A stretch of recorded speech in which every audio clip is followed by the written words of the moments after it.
अस्सलाम वालेकुम मॉमीज़। आज हम बात करेंगे कि अगर हमल के दौरान आपको माहवारी शुरू हो जाए तो इस कंडीशन में आपको क्या करना चाहिए और कब आपको फ़ौरन हॉस्पिटल जाना चाहिए और इसका क्या मतलब है। मैं हूँ होम्योपैथिक डॉक्टर हिरा कोमल और गायनी इशूज़ को डील करती हूँ।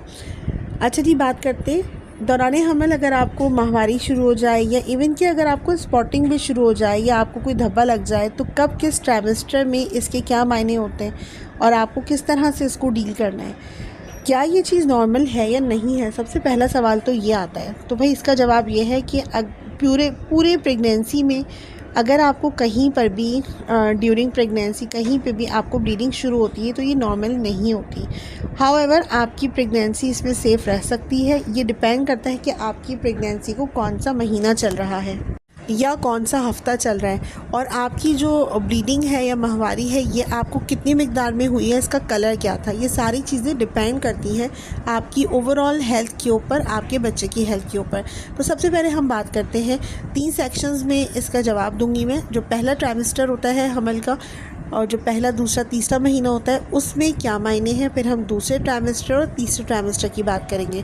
तो पहले ट्राइमेस्टर में अगर आपकी प्रेगनेंसी कंफर्म हो गई है और फिर आपको लाइट सी ब्लीडिंग होती है, जो ब्राउन स्पॉट होता है या पिंक स्पॉट होता है, और अगर ये होकर आपको ख़त्म हो जाती है, थोड़ी सी देर होती है और आपने पैड लगा लिया तो बिल्कुल भी वो पैड भरा नहीं, तो फिर ये ब्लीडिंग आपकी इम्प्लांटेशन ब्लीडिंग कहलाती है। यानी कि आपका हमल जो है वो ठहर गया है, उस टाइम पर लाइट सी स्पॉटिंग हो जाती है, तो ये प्रेगनेंसी की अलामत होती है।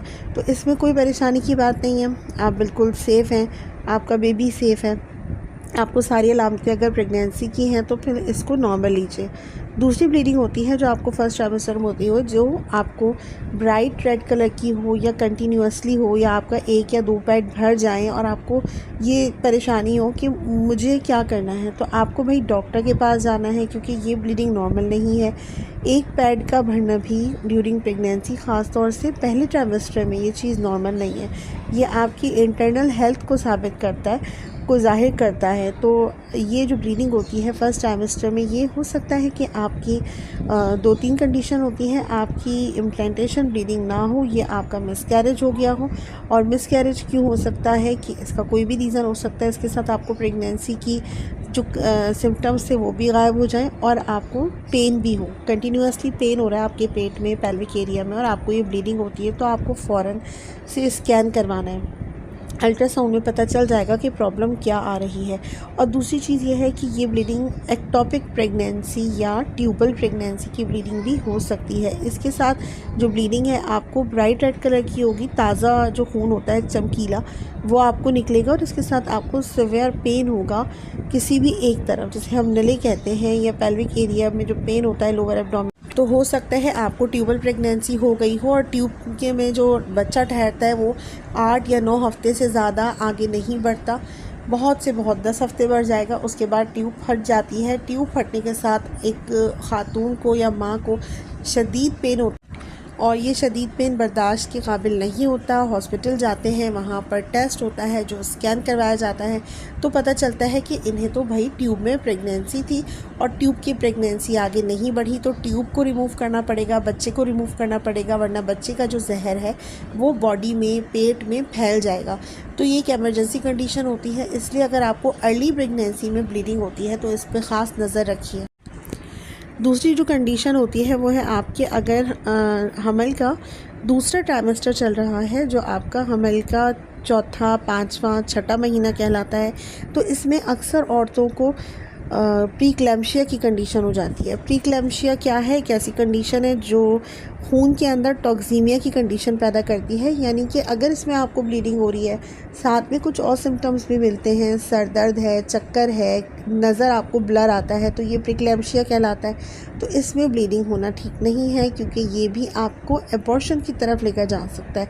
अगर आपको किसी भी ट्राइमेस्टर में या हमल के किसी भी हफ्ते में शदीद ब्लीडिंग होती है या थोड़ी सी ब्लीडिंग होती है या इतनी होती है कि आपका एक पैड भर जाए, तो ये चीज़ नॉर्मल कंसिडर नहीं की जाती। दूसरा जो रीज़न होता है इसका, कि हो सकता है कि आपकी जो आंवल नाल है वो नीचे की तरफ हो, जिसे हम प्लेसेंटा प्रीविया कहते हैं। प्लेसेंटा प्रीविया तो बहुत ही ऐसी कंडीशन होती है जिसमें आपको बहुत एहतियात करनी होती है, और इवन कि आप सीढ़ियाँ भी नहीं चढ़ सकती हैं, कुछ एहतियात ज़्यादा होती है हमल के दौरान। और इसका रीज़न जो है वो अननोन है, इसका जो कॉजेटिव फैक्टर है वो बिल्कुल अननोन है कि ये प्लेसेंटा प्रीविया क्यों होता है। अब प्लेसेंटा प्रीविया की 2-3 तरह की किस्में होती हैं, और इसमें क्या होता है कि मार्जिनल प्लेसेंटा प्रीविया है या कंप्लीट कवरिंग द ऑस है, कंप्लीट प्लेसेंटा प्रीविया है।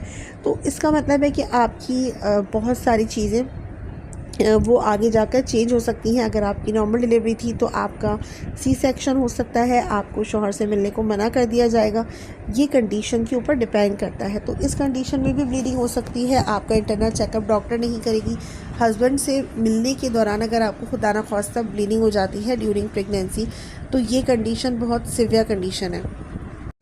तो इसीलिए डॉक्टर जब आपको अल्ट्रासाउंड करवाने का कहती है तो आप टाइम पर प्रॉपर तरीके से अपना अल्ट्रासाउंड करवाएं, ताकि आपको प्लेसेंटा प्रीविया तो नहीं है, क्योंकि इस हालत में आपकी जो हमल की एहतियातें हैं वो काफ़ी ज़्यादा होंगी। और तीसरी कंडीशन होती है जब आपको तीसरे ट्राइमेस्टर के अंदर ब्लीडिंग होती है, वो आपका हमल का 7वां-8वां महीना लगता है। तो हो सकता है कि आप प्री टर्म लेबर की तरफ जा रही हो, इस वजह से आपकी ब्लीडिंग हो गई है। हो सकता है कि प्लेसेंटा एब्रप्शिया का प्रॉब्लम। अभी प्लेसेंटा एब्रप्शिया क्या है, क्या होता है कि डिलीवरी के टाइम पर जो आंवल नाल होती है माँ की बच्चेदानी से जो पूरे 9 महीने चिपकी हुई होती है, वो एक एक ग्रेड करके अलग होती है, उखड़ती है। अब कभी कभार क्या होता है, किसी कॉम्प्लिकेशन की वजह से और अननोन रीज़न की वजह से ये आंवल नाल, ये प्लेसेंटा माँ की जो यूट्राइन लाइनिंग है, बच्चेदानी है, उसमें से जल्दी उखड़ना शुरू कर देता है, जिस वजह से ब्लीडिंग भी हो सकती है और प्री टर्म लेबर भी हो सकता है। तो इस कंडीशन में जो डॉक्टर है वो एक टेस्ट करवाती है, वो भी अल्ट्रासाउंड टेस्ट है, स्कैन होता है। स्कैन में पता चलता है कि इस प्लेसेंटा एब्रप्शिया की ग्रेडिंग क्या है। अब ग्रेडिंग का मतलब है अगर 0 ग्रेड है या 1 है या 2 है या 3 है, तो 0 ग्रेड नॉर्मल होता है, और 1, 2, 3 जो ग्रेड होते हैं सारे आपकी नॉर्मल डिलीवरी के टाइम पे ग्रेडिंग होती है। ये जो प्लेसेंटा अलग होना होता है बच्चेदानी से, अगर ये ऐसी ग्रेडिंग है कि 2 या 3 है, तो डॉक्टर आपका इमरजेंसी सी सेक्शन कर सकती है, क्योंकि इसका अलग होना का मतलब है कि आपकी प्री टर्म लेबर हो सकती है। तो डॉक्टर या तो आपको हॉस्पिटल में स्टे का कहेगी, या फिर आपकी जो भी मोड ऑफ डिलीवरी है, सी सेक्शन वगैरह, ये हो सकता है। तो प्लेसेंटा एब्रप्शिया दूसरा रीज़न या तीसरा रीज़न बनता है आपकी ब्लीडिंग का। तो दौरान हमल प्रेगनेंसी में किसी भी तरह की ब्लीडिंग का होना कि एक पैड भर जाए, ये नॉर्मल कंसिडर नहीं किया जाता। अगर आपके जहन में प्रेगनेंसीज़ के हवाले से कोई सवाल है तो आप मुझसे कमेंट बॉक्स में पूछ सकती हैं। मैं कोशिश करूँगी कि आपको प्रॉपर रहनुमाई दे सकूँ।